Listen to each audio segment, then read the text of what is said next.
In May 2014, it will be election time, and you'll get the chance to vote for new members of the European Parliament. So over the next few programmes, we're hoping to speak to all the major political parties currently representing England, Scotland, Wales and Northern Ireland. This time we're starting with Wales. So joining me in the European U studio, Derek Vaughan for Labour, Jill Evans for Plaid Cymru, Kay Swinburne for the Conservatives, and John Bufton was unable to be here, but his UKIP colleague, William Dartmouth, is here on his behalf. Thanks everyone for joining me. Derek Vaughan, turning to you first. Your constituents are going to want to know what you've achieved over the last 5 years. So what is it that you've been doing out here? For examples, give us some examples. Well, the first big achievement was 4 years ago, just after we came to the European Parliament. At that time, there was a suggestion that Wales wouldn't get any structural funds post-2014, but the 4 Welsh MEPs campaigned together and changed that. So that was a huge achievement. More recently, I've led the discussions on the budget. It was suggested a few months ago that Wales would lose over £400 million in structural funds post-2014. I think I've turned that round. Okay. And instead of losing £400 million, it looks like Wales will now gain £130 million. That's an extra £500 million to spend on projects in Wales. So money matters from Derek Vaughan. Maybe the same from you, Kay Swinburne, because I know economic issues are big for you. What have your achievements been, would you say? Well, my background is in business and finance, and so coming here in 2009 meant I came here when the financial crisis was at its peak. And so I have been spending a lot of time working on Eurozone issues here, making sure we manage the crisis. But as far as my work back home, it's all about business. It's about trying to encourage businesses to approach the single market in a positive way, make sure that they're actually getting the maximum out of Brussels, making sure we support them. And by doing business forums throughout Wales, that's one of the main areas that I've been able to contribute to the Welsh economy and to Welsh business. Jill Evans. Well, my focus has been on making Europe work for Wales, and of course here in the European Union it's not the Welsh Government ministers that vote and speak for Wales, it's the UK government, and the Welsh national interest is not represented. So on issues like the budget, we've seen big cuts made which cut the money coming to Wales. On the agricultural policy, we've had to fight hard to keep the money coming to Welsh farmers.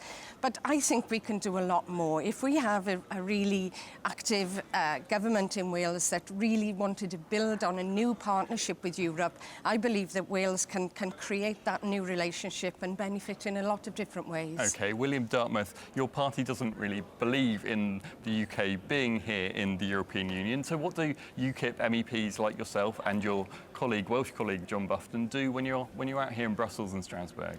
Well, first of all, one of the things we're here are to be the eyes and ears of the British people, so we can report back to the British people what is actually going on, because you certainly won't hear that from the other parties which are represented here.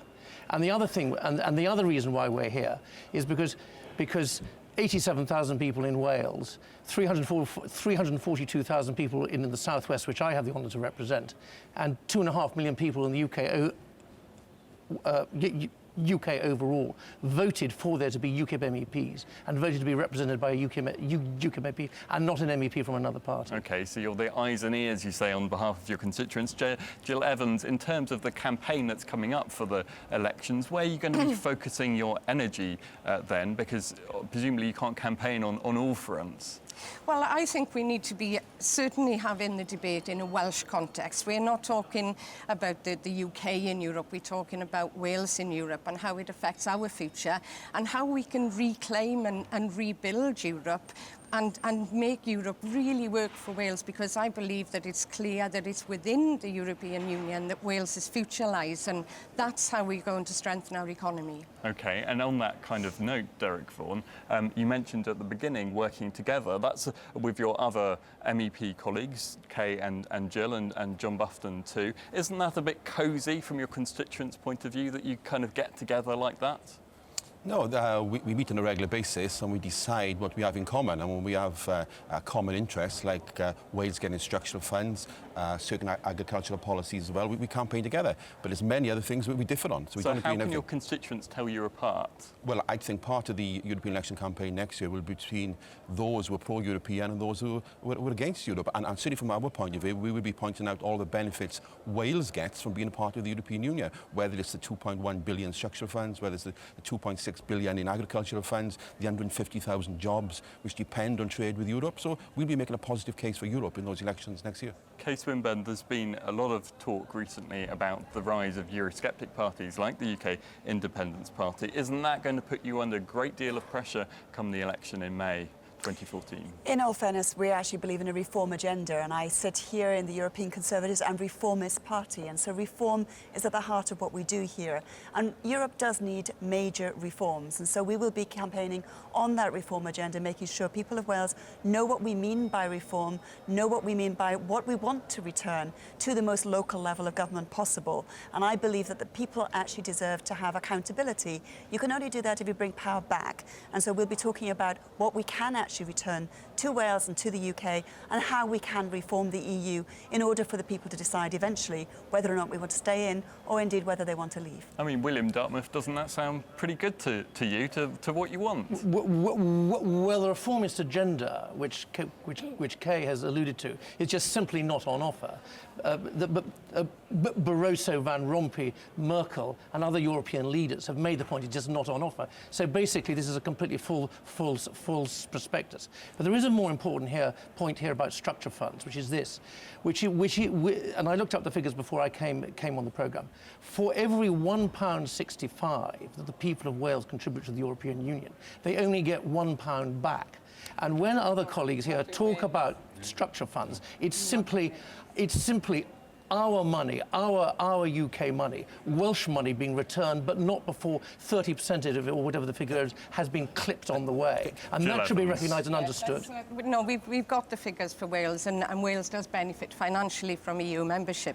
But I think what's more important is that there are big changes happening in Europe, not least with the Scottish referendum, and there will be change. And as the only party representing Wales and answering to the people of Wales and nobody else, I think that we can play a big part in bringing that change about, a real reform, which means that Wales would be represented here in its own right. Derek Vaughan, Jill Evans feels strongly about Wales being represented more strongly at a European level, maybe via the Welsh Government from what you're saying. Is there more that could be done? Your party's in office in Cardiff. Yeah. Well, first of all, I think we all represent the people of Wales. We were all elected. And so when we do fight as hard as we possibly can to get the best deal for Wales. And I think the Welsh Government does a good job here as well. You know, whenever you speak to anybody in the Commission, they feel the Welsh Government does a good job in terms of spending structural funds, for example. They often use Wales as a good example to the rest of Europe. You know, so I think Wales does have a strong voice in Europe. You've got a lot of scepticism, Kay Swinburne, about the European Union, but do you accept, unlike William Dartmouth, that things like structural funds, regional funding is benefiting Wales? Well, I think in terms of the funding, it's about improving competitiveness. And after all, Wales is the poorest region of the United Kingdom, one of the poorest in Europe. And so we need to actually bring this back into focus, that where that money can be spent properly, can be spent well, we should be getting hold of it. But more than that, we should also be going after the other pots of money. And we've certainly got next week a whole load of people coming out from Welsh universities to show what they're doing in terms of accessing EU research funds, which are done on a competitive basis, and we're competing with the best in Europe. Okay. So we shouldn't forget it's not just about structural funds. There are lots of other benefits of EU funding too. Okay, well, the European elections will take place on the 22nd of May 2014. Details on all the UK's current MEPs can be found on our website. So that's it from our look at Wales. Next time we'll turn our attention to England. Thanks very much to my guests for joining me. Thanks very much.